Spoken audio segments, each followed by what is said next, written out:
வணக்கம். சற்று முன் கிடைக்கப்பெற்ற மிக மிக முக்கியமான செய்தி ஒன்று வெளியாகி உள்ளது. அனைத்திந்திய அண்ணா திராவிட முன்னேற்றக் கழகத்தில் ஓபிஎஸ்ஸிற்கு புதிய பதவி.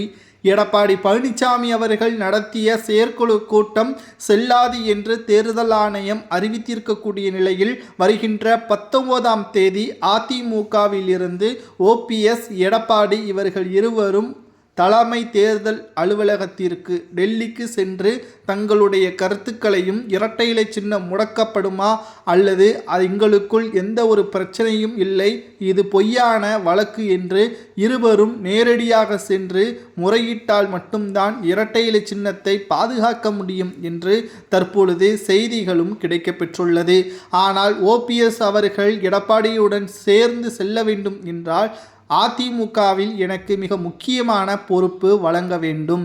2026 ஒருங்கிணைப்பாளர் பதவி முடிவடையக்கூடிய நிலையில் பொதுச் செயலாளராக எடப்பாடி தற்பொழுது இருக்கிறார் என்று அனைவரையும் நம்ப வைத்து கொண்டிருக்கிறார்.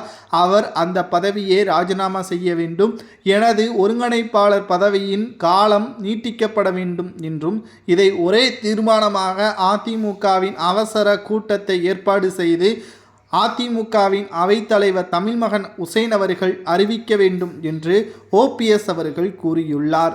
ஏனென்றால் எடப்பாடியின் பதவியை பறிக்க வேண்டும் என்று கூறுவது அவரது சுயநலமா என்று பார்த்தால் நிச்சயமாக கிடையாது.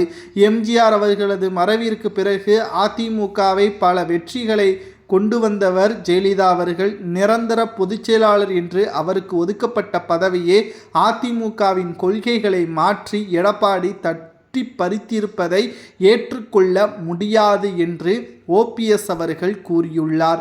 இதற்காகத்தான் எடப்பாடி பழனிசாமி அவர்களது பொதுச் செயலாளர் பதவியை பறிக்க வேண்டும் என்று நாங்கள் கூறுகிறோம் என்றும் கூறியுள்ளார்.